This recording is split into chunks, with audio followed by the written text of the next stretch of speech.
देवी, ऐसा प्रतीत हो रहा है कि इन तीनों को आपकी आवश्यकता नहीं है और इसलिए हमें यहां से शीघ्र अतिशीघ्र प्रस्थान कर लेना चाहिए। अरे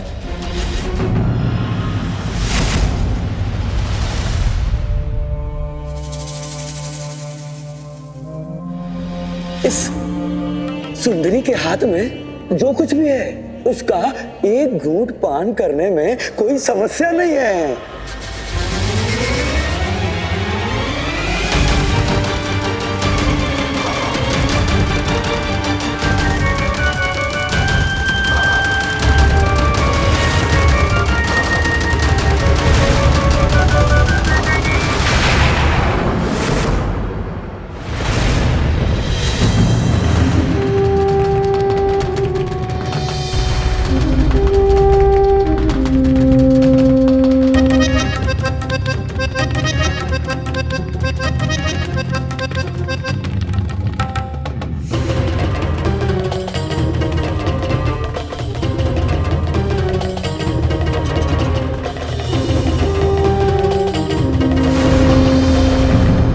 यदि आपको यहां से लौटा देते तो हमारे जीवन की सबसे बड़ी भूल होती।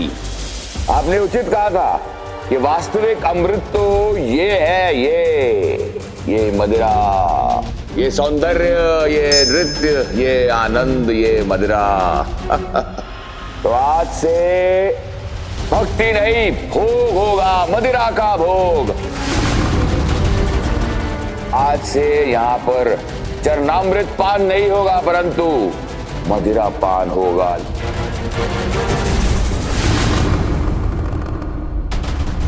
त्रिपुरासुर की रक्षा करने वाली आपकी भक्ति की ढाल अब नष्ट हो चुकी है पिताश्री। स्पष्ट कर दिया है उन्होंने कि अधर्म के प्रति है उनकी वास्तविक भक्ति। तो प्रभु, इसके पूर्व की उनकी असुर सेना जीवित हो, उनके पूर्व सीधी रेखा से बाहर आए और असुर सहस्त्र वर्षों तक सर्वत्र विनाश करें, उनका अंत कर दीजिए।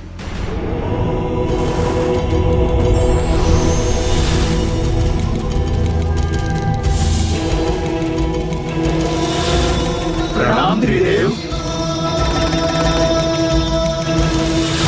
प्रणाम फूफा जी। प्रणाम मामा जी।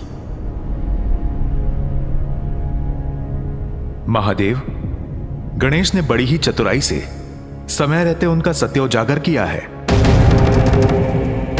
अन्यथा बहुत विलंब हो जाता। विलंब तो अभी भी हो रहा है, इसीलिए समस्त देवी देवताओं की ओर से मैं प्रार्थना करता हूं महादेव कि इस असुर उपद्रव को उत्पन्न होने से पूर्व रोक दीजिए।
स्वाहा स्वाहा।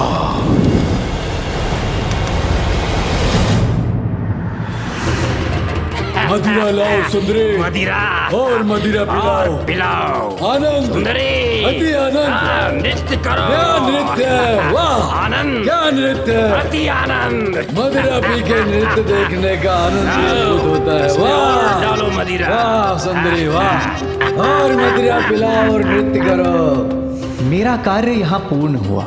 महादेव पुत्र श्री गणेश ने अपनी बुद्धि का अचूक वार किया है इन तीनों दुष्टों पर।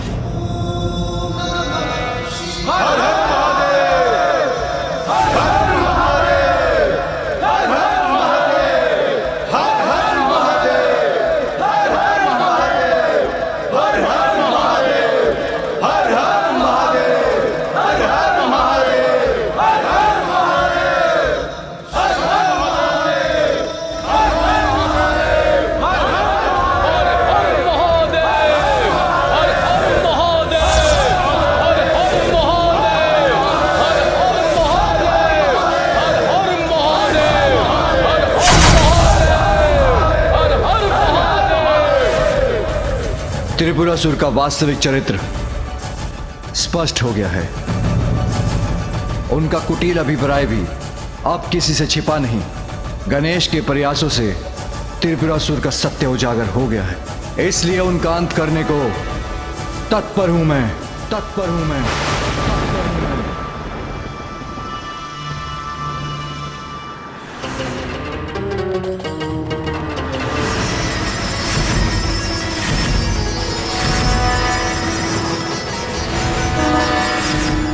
किंतु इसके लिए मुझे वो बाण चाहिए जो बाण बाण ना हो, और वो बाण उस धनुष से चले जो धनुष धनुष न हो, और महादेव ऐसा उस रथ पर आरूढ़ होकर करे जो रथ रथ न हो।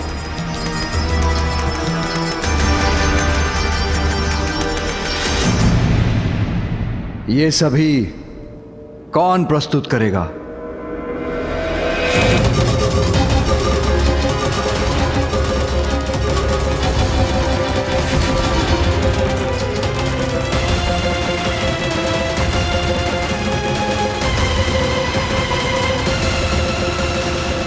पिताश्री, मैं प्रस्तुत करूंगा।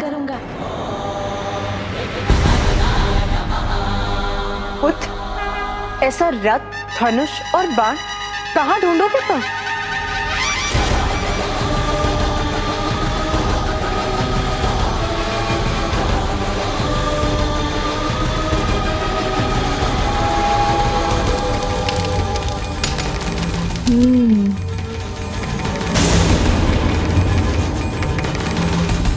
मैं समझ गया।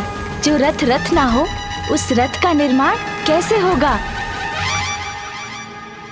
माँ, जिस प्रकार सूर्यदेव के रथ में लगे अश्व केवल अश्व नहीं, अपितु ऊर्जा के 7 रंग के प्रतीक हैं, तथा गायत्री, बृहति, उष्णिक, जगति, त्रिष्टुप, अनुष्टुप और पंक्ति, ये 7 छंद अश्व हैं। उसी प्रकार पिताश्री का रथ भी रथ नहीं होगा, अपितु स्वयं देवता होंगे।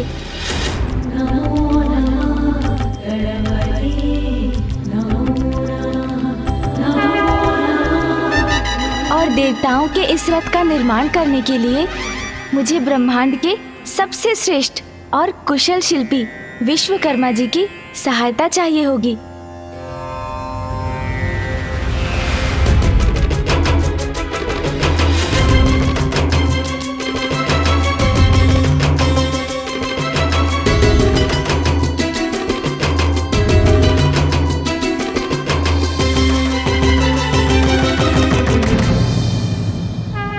मैं प्रस्तुत हूँ गणेश जी, ये तो मेरा परम सौभाग्य होगा।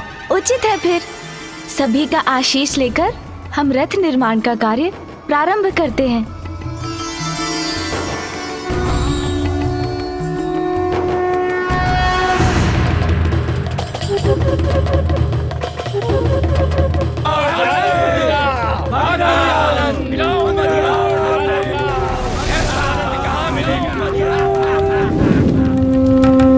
त्रिपुर में यह कोलाहल कैसा?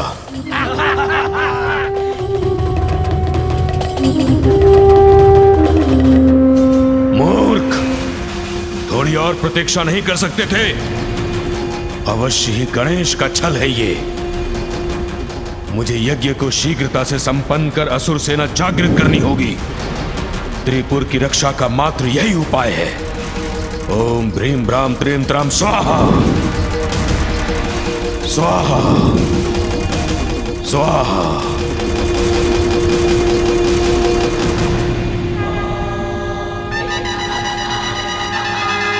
हे पार्वती नंदन गणेश, मैं विश्वकर्मा देव शिल्पी होकर भी यह कल्पना नहीं कर सकता कि धनुष, बाण और रथ का निर्माण हम कैसे करेंगे, जिसकी हमें आवश्यकता है, जो हो भी और ना भी हो।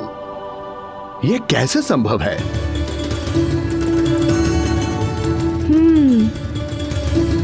हमारी बुद्धि और निपुणता ये संभव कर देगी विश्वकर्मा जी। हम ऐसे सर्वदेवोमय रथ का निर्माण करेंगे जो रथ नहीं है। सर्वदेवों में रथ? हाँ विश्वकर्मा जी, वो रथ जो सर्वलोकमय और सर्वभूतमय हो, जिसके दाहिने चक्र में स्वयं सूर्य देव और रथ के चक्र की तिल्लियों में 12 आदित्य विराजमान हो।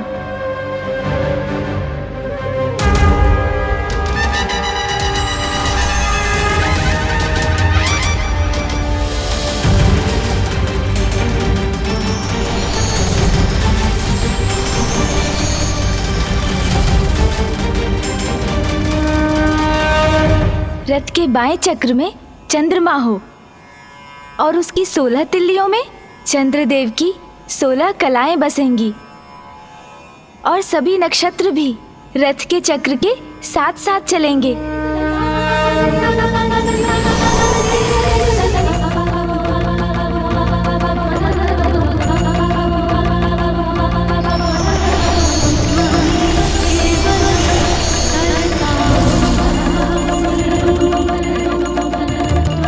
संपूर्ण अंतरिक्ष रथ का अग्रभाग हो।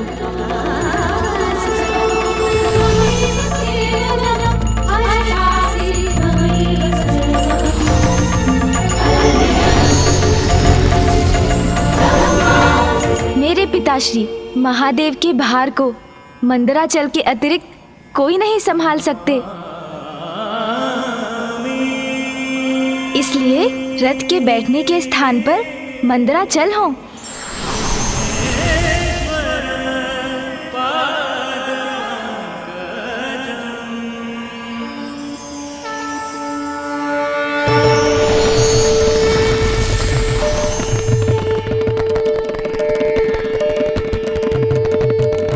माँ गंगा आदि सभी श्रेष्ठ नदियाँ अपने नारी रूप में रथ पर स्थित होकर चंवर डुलाएंगी।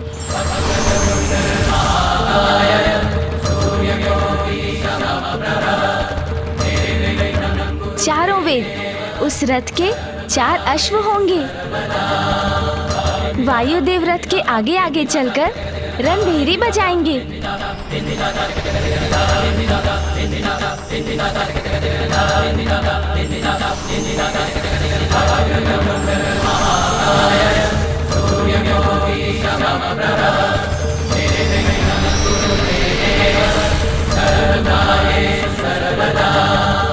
ब्रह्मदेव रथ के सारथी होंगे। ओमकार उनके चाबुक बनेंगे और आकार रथ का छत्र बनेगा।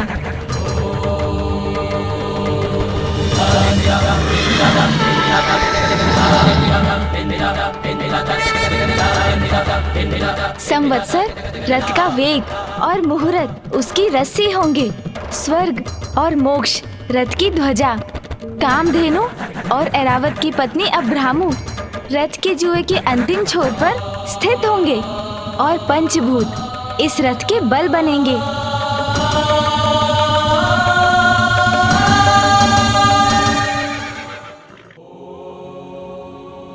तो देवशिल्पी विश्वकर्मा जी, उस रथ का निर्माण हो गया ना, जो रथ नहीं है। आपकी बुद्धि और आपकी कल्पना अतुलनीय है, अद्भुत है प्रभु। धन्यवाद विश्वकर्मा जी। आइए अब हम धनुष का निर्माण करते हैं।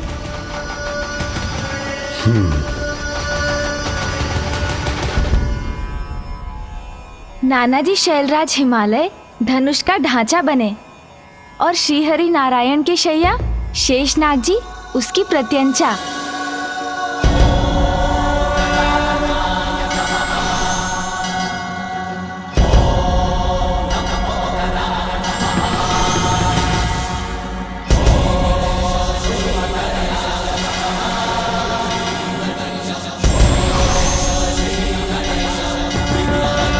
तो वो धनुष भी प्रस्तुत हो गया ना विश्वकर्मा जी, जो धनुष नहीं है। अब बाण, त्रिपुर को नष्ट करने वाले बाण, स्वयं जगत के पालनहार मामा जी नारायण हो।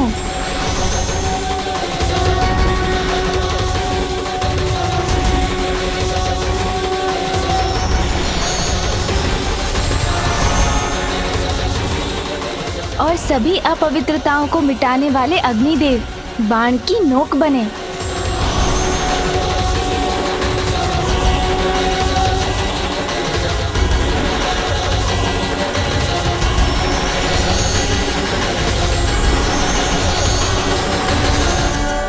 तो देखा विश्वकर्मा जी, निर्माण हो गया ना बाण। जो बाण नहीं है, अब इनको पिताश्री के पास ले चलते हैं।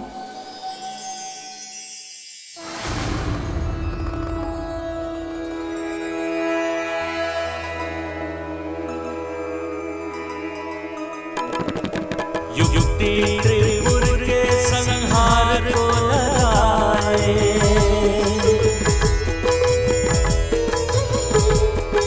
अद्वितीय अद्भुत सा एक रथ बनाए।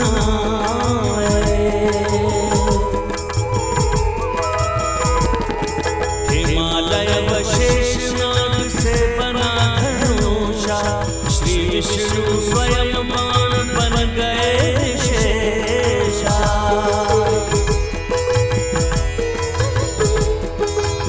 धनुष सुमित शिव को प्रगाया, अवसर ये उचित धर्म युद्ध हेतु आया।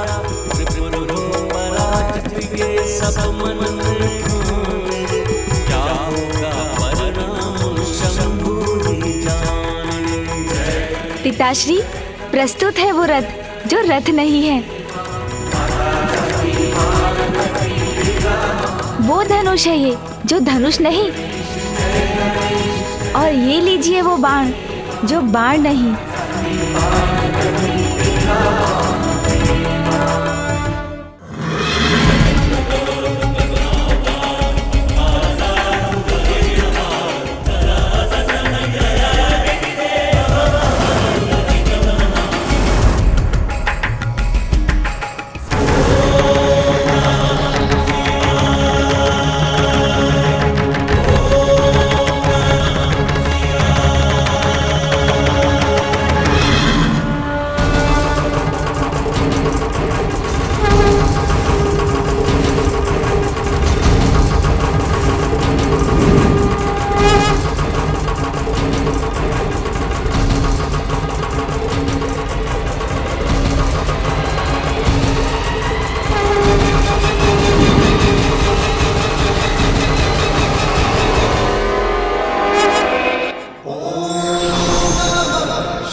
ओम त्रीम त्राम भ्रीम भ्राम स्वाहा। ओम त्रीम त्राम भ्रीम भ्राम स्वाहा।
यही है वास्तविक आनंद, ये नृत्य, ये संगीत, ये मदिरा। दिव्य पुरुष ने उचित कहा था, जीवन सार्थक तो अब हुआ है। ये सत्य है, ये मंदिर से बड़ी है ये मदिरा, ये आनंद। अब त्रिपुर में ये आनंद उत्सव नहीं रुकना चाहिए। लाओ और मदिरा लाओ।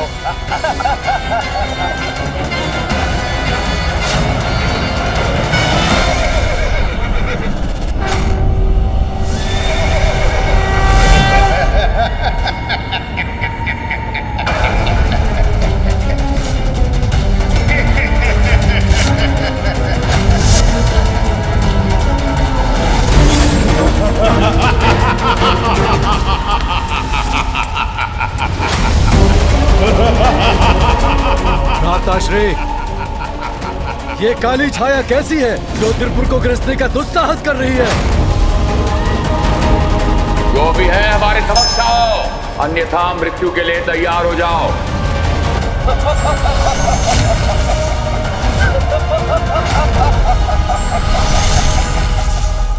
राहु, राहु तुम व्यर्थ आए हो यहाँ, क्योंकि तुम्हारा ग्रहण सूर्य या चंद्र पर चल सकता है, हमारे त्रिपुरासुर में नहीं। ग्रहण तो लगने वाला है तुम्हारे राज्य पर, महादेव के क्रोध का ग्रहण, क्योंकि अब वो अपने रथ पर आरूढ़ होकर तुम्हारा विनाश करने के लिए निकल चुके हैं।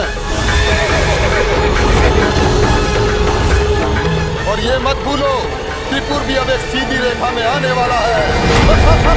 तुम्हें वो वरदान तो स्मरण है ना, जब सहस्त्र वर्षों में हमारे त्रिपुर के तीनों पुर एक सीधी रेखा में स्थिर हो, और जब शिवजी अपने एक ही बाण से हमारे तीनों पुरों पर प्रहार करें। प्रभु, मात्र इसी अवस्था में त्रिपुर और हमारा विनाश संभव है। बस यही स्मरण कराने और सचेत करने आया हूं तुम्हें मैं कि तुम्हारा विनाश तुम्हारी ओर बढ़ रहा है।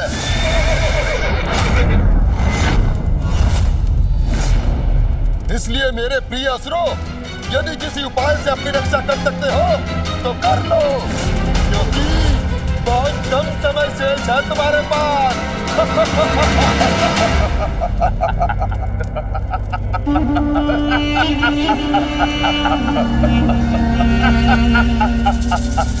उचित कहा तुमने राहु, समय शेष नहीं है, परंतु असुरों के विनाश के लिए नहीं, हमारी शक्ति और सत्ता की पुनर्स्थापना के लिए। गुरु शुक्राचार्य और त्रिपुर राज्य के स्वप्न को पूरा करने के लिए है। राहु, जो तुम समाचार लाए हो उससे कहीं अधिक भयावह दृश्य नहीं है ये। प्रभु महादेव हमारे विरुद्ध खड़े हैं, किंतु हम तो वर्षों से इस गुप्त असुर सेना का निर्माण कर रहे हैं। किंतु क्या ये सेना महादेव और उनके पुत्र गणेश को रोकने में सक्षम होगी? श्री गणेश यहाँ आकर भले ही सब कुछ ज्ञात कर चले गए हो और जाकर महादेव को भी बता दिया हो, किंतु चिंता की कोई बात नहीं, क्योंकि हमारी असुर सेना अभी भी अदृश्य है। अब स्वयं महादेव देखेंगे कि कैसे असुर विनाश करने में सक्षम है। समस्त संसार में अच्छाई का नाश कर असुर सेना अपने अनुसार नवीन सृजन करेगी। ओम झूम हुम स्वाहा।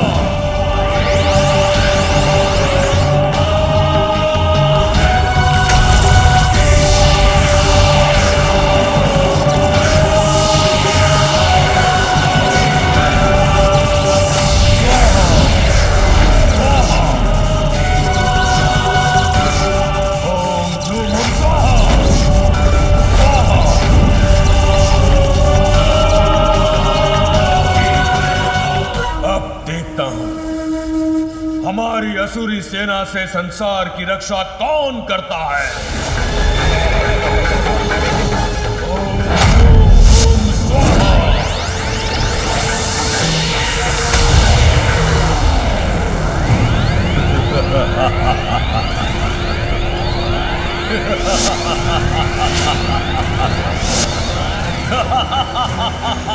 अब हमारी असुर सेना जीवित होने के लिए तत्पर है।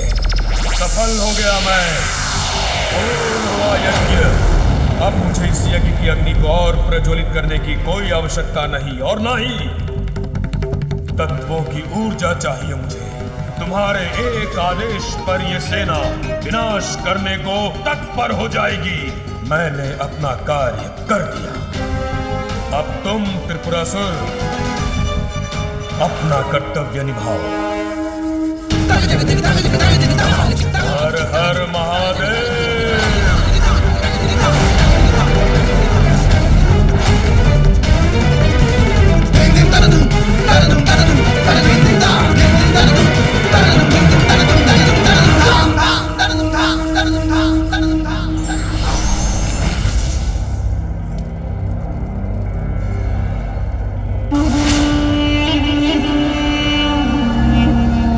असुरों और देवताओं के महासंग्राम के लिए तैयार हो जाओ।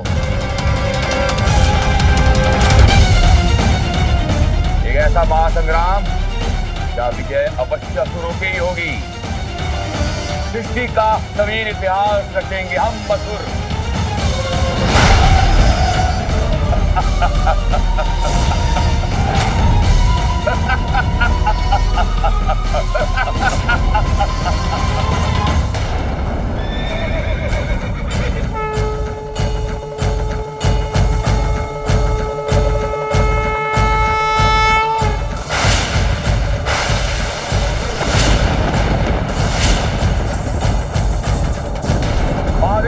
विनाश करने बढ़ रहे हैं, किंतु हम भी उनके बाण का उचित उत्तर देंगे। हमारे महाअसुर बाण से, हमारे महाअसुर बाण से। त्रिपुर असुर योद्धाओ उठो और भयानक सर्वनाशक बाण की आकृति लेकर नष्ट भ्रष्ट कर दो उस बाण को जो बाण ही नहीं है, उस धनुष को जो धनुष नहीं है, उस रथ को जो रथ ही नहीं है।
असुर बाण और नष्ट भ्रष्ट कर दो महादेव के रथ को। जाओ।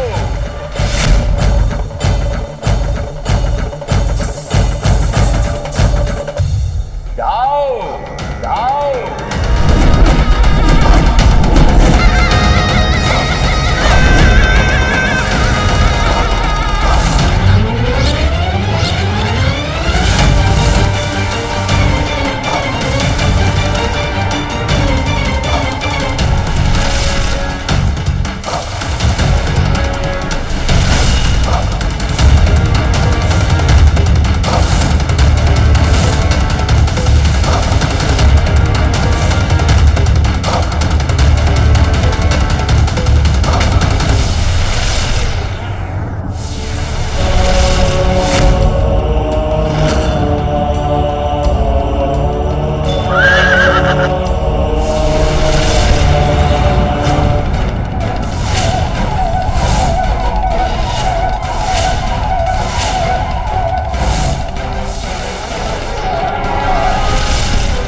प्रभु महादेव के रथ पर असुरी शक्ति का वहां बाण चलाकर इन ढोंगी असुरों ने अपनी धृष्टता का परिचय तो दे ही दिया।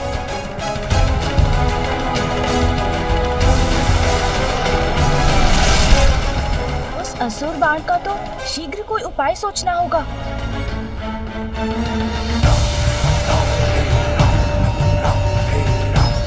प्रभु महादेव, यह असुर बाण हमारी ओर तीव्र गति से आ रहा है और आप विष्णु बाण मात्र एक बार ही प्रयोग कर सकते हैं और साधे हुए बाण को हटाकर दूसरा बाण लगाना अधार्मिक होगा।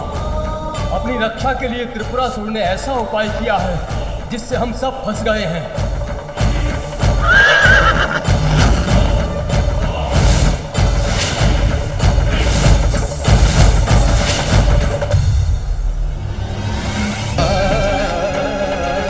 यदि हम शक्ति से संपन्न होते तो अवश्य महादेव का साथ देने के लिए इस युद्ध में भाग लेते।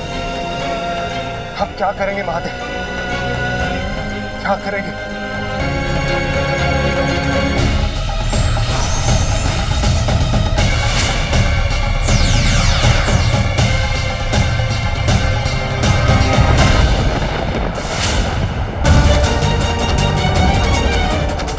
विश्वास है मुझे, पिताश्री विष्णु अग्निबाण का प्रयोग कर अपनी रक्षा नहीं करेंगे। उससे तो वो मात्र त्रिपुर पर ही वार करेंगे।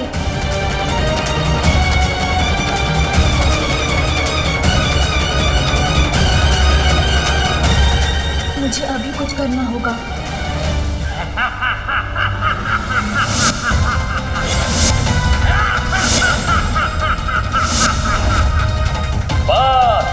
अब शीघ्र ही नष्ट होने वाला है महादेव का रथ, जिसके बाद सभी चिंताओं से मुक्त हो जाएंगे हम।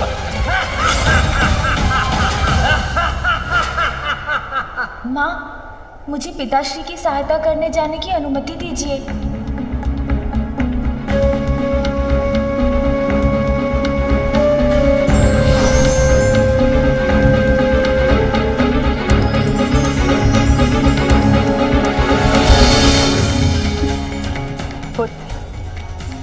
इस रुद्राक्ष माला को महादेव और मेरे आशीर्वाद स्वरूप ग्रहण करो। मुझे विश्वास है उचित समय आने पर ये अवश्य तुम्हारी सहायता करेगी। दीजिए माँ।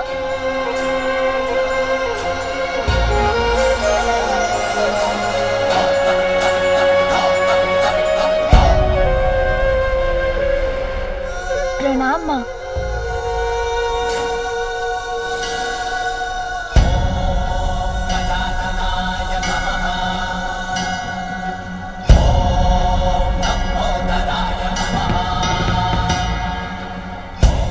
मूषक जी, चलिए प्रभु।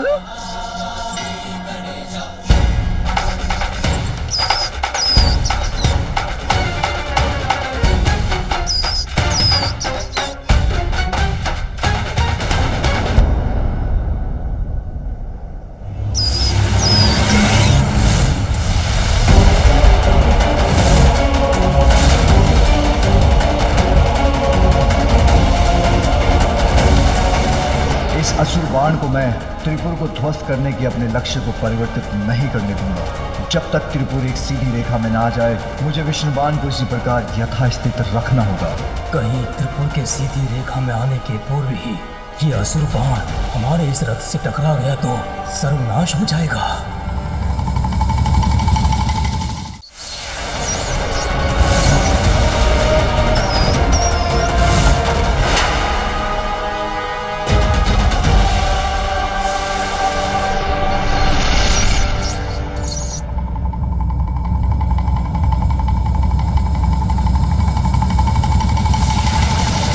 असुर गुरु शुक्राचार्य हमारी सफलता देखकर अत्यंत प्रसन्न होंगे।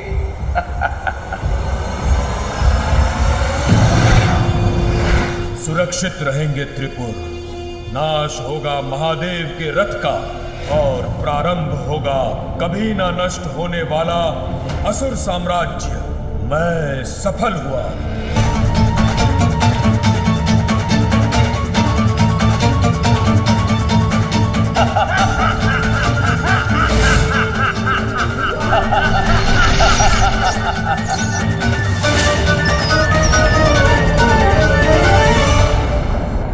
मूषक जी, यही उचित समय है।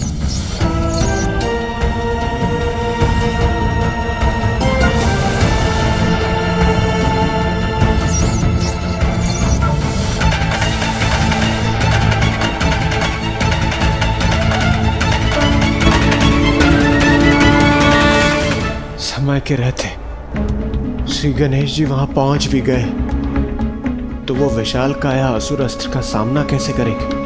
सत्य वचन। अपने पिता की सुरक्षा हेतु कहीं गजानन स्वयं को अति विशेष संकट में तो नहीं डाल रहे? ऐसा संकट जिससे निकलना स्वयं के लिए असंभव हो? नारायण नारायण।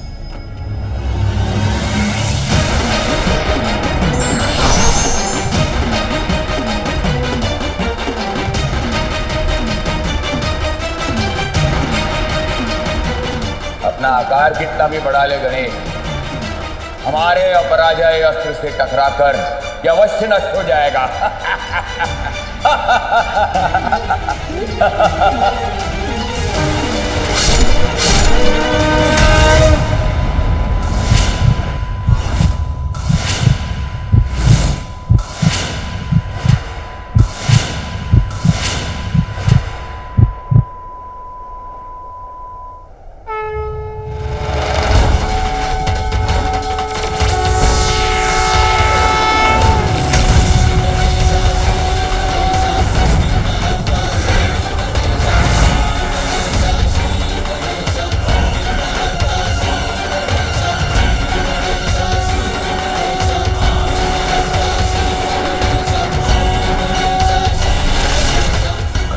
बाण ऐसे झेल लिया जैसे कुछ हुआ ही ना। अब क्या करूं मैं? विघ्नहर्ता श्री गणेश की, विघ्नहर्ता गणेश की, विघ्नहर्ता गणेश की, विघ्नहर्ता गणेश की, विघ्नहर्ता गणेश की।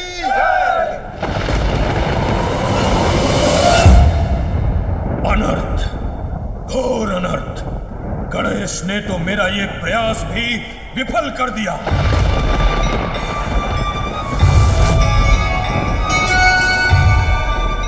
त्रिपुर सीधी रेखा में आ रहे हैं, अर्थात अब पिताश्री द्वारा उनके नष्ट होने का समय आ गया है।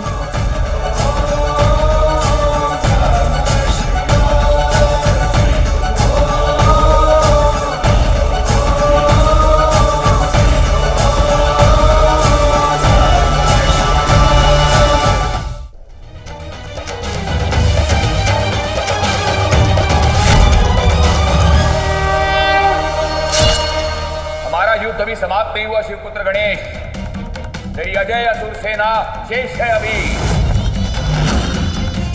एक ओर का वार तो तुमने रोक लिया, परंतु जब सारी दिशाओं से घेर कर तुम पर आक्रमण होगा तो तुम इस आक्रमण को रोक नहीं पाओगे। महादेव का रथ नष्ट होकर ही रहेगा।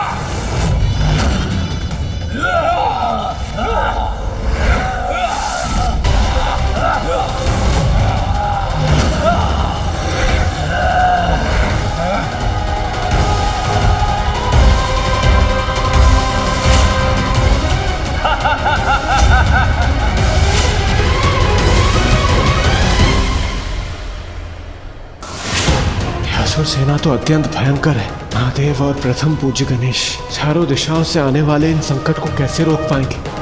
देखो देखो कैसी अनंत सेना है ये, इसका तुम कुछ नहीं बिगाड़ सकते।